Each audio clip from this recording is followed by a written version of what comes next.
come on. Just because there's a dog in it doesn't mean you need to ruin your free-to-play account. Come on, guys. Just be a bit better.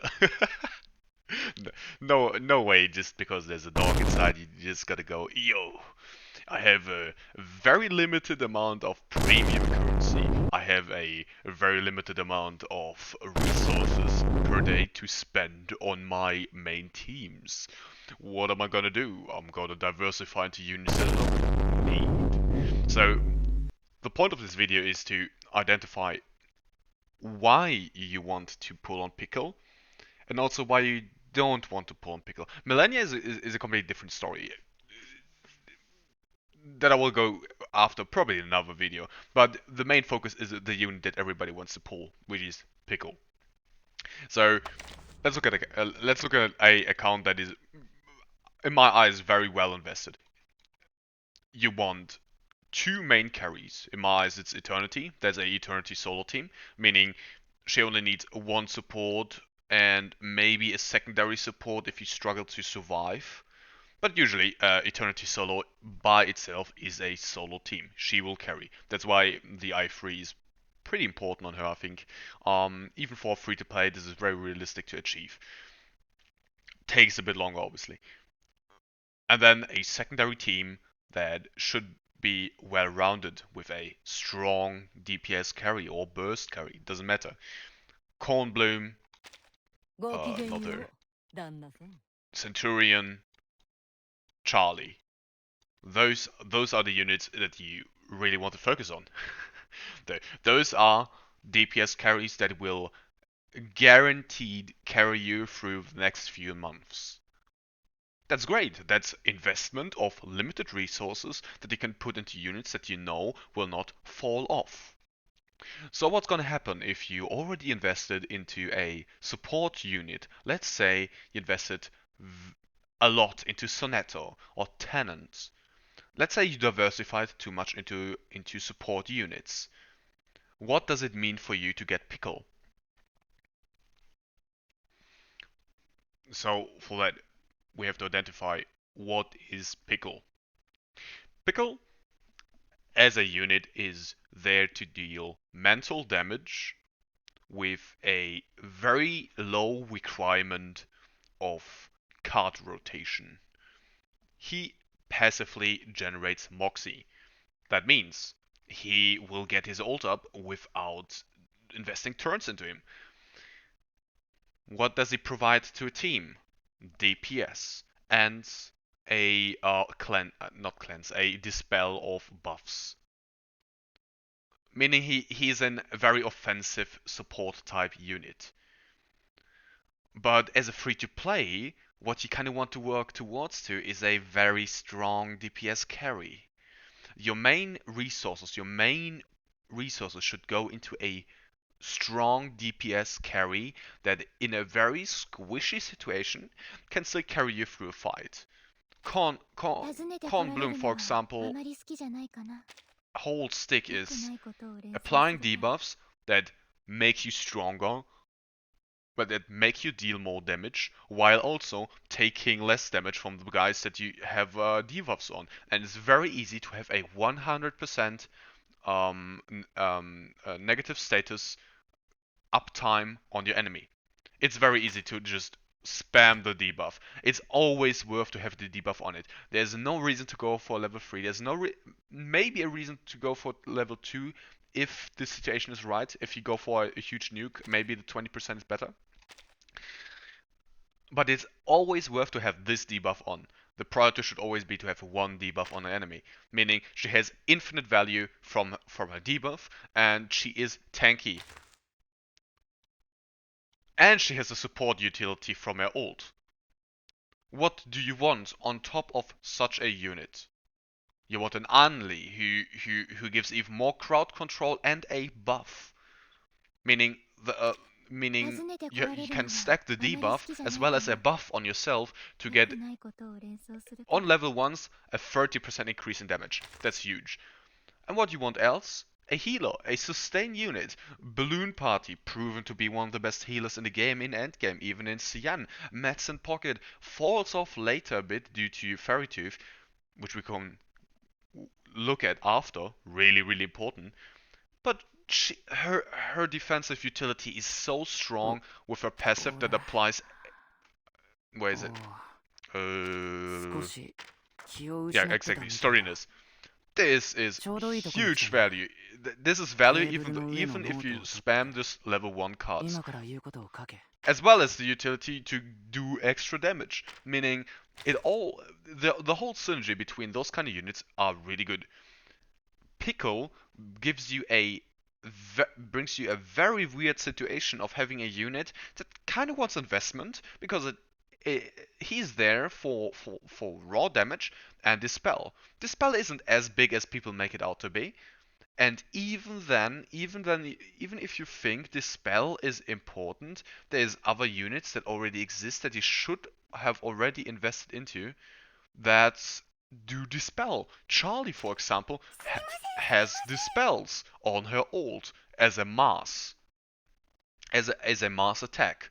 Meaning, if you're looking for a dispel support unit, why not build Charlie in the first place to have a unit that will perform no matter what? She will be OP even in raids in 1.3 and 1.4. So, as a free to play, and I know it's weird because I'm whale, but hear me out. You have your limited resources. Where do you want to invest to have the best outcome of your account? Let's say you don't care about units that you think are fun, but you just go through the meta route, as meta as possible. What will you do? You will look at the CN schedule and identify banners that are core units to meta teams. And from that, you might want to diversify. I saw some videos that claimed, oh, you need to build a beast, a mineral, a plant, I don't know what the blue element is called, a star, a spirit and intelligence, DPS. No, you don't. This game is easily beatable without investing into every single type of damage, every single attribute. What you need is two, honestly, just two main DPS and some mildly invested support units. This is the cheapest route to get your account on a very high level. Let's say I wouldn't pay money for the game. I would invest into Cornbloom, I would invest into Charlie, Balloon Party, Sonetto, and then some filler units like what filler units are there? Source, for example, a very good healer. Tenant, very good unit. Decay, still used in CN. This is so cheap to invest into, and the gear crunch to inside them is also cheaper on 5-star units. They still perform as well as 6 stars, but just get the DPS just get a tiny bit outscaled later on. But still, that's the cheapest route to invest your stamina and your premium currency. So now we talk about the big boy in the room, who, if I don't invest into Pickle, I just have premium resources and I don't progress. Hear me out. You will be able to clear out the event without Pickle or without Millennia. That's okay.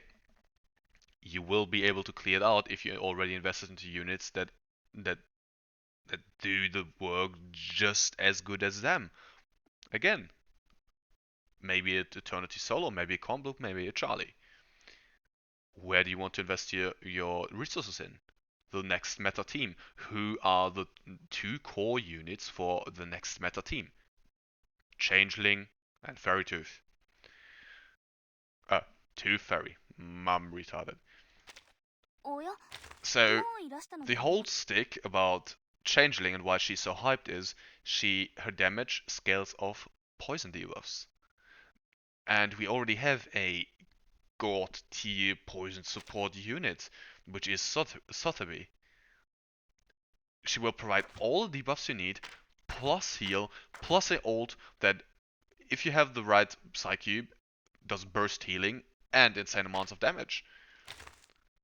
Changeling, Cornbloom, Sotheby. Changeling, Cornbloom, Anli. Changeling, Sotheby, Anli. So much synergy. It doesn't matter if you don't have Sotheby, Changeling is still good. She infinite value, and you don't want to lose a coin flip on your pools. Really important. Why would you go as a free-to-play player? Why would you misinvest into a unit that is in a very awkward position of being a support unit that is very replaceable by cheap alternatives? If you can go for units that are proven to be meta breaking.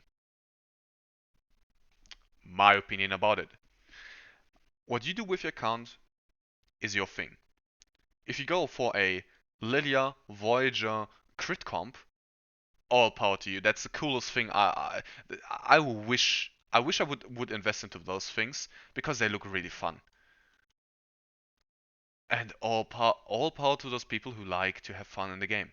Like I have fun as well. It's just it's a different type of um it's like a passion project. It's not logical, but it's still fun. And Lilia kind of gets her pop off in later CN patches when there are raid bosses where you need to deal a lot of damage. Lilia, different topic for another day.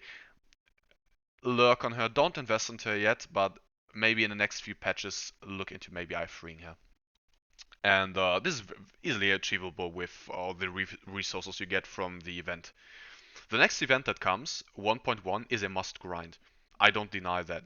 When you have the ability to grind an event comfortably while also getting a free I3 of the resources you get from the event, that's really big.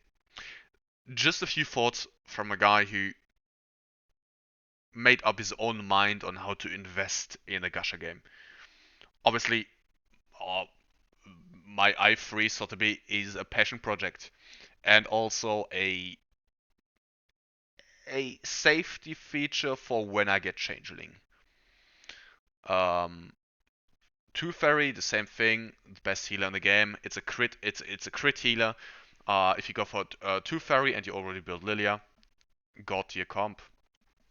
Um, yeah, those are my thoughts on it. Just a quick video to identify why I think that way. Yeah, have a nice one.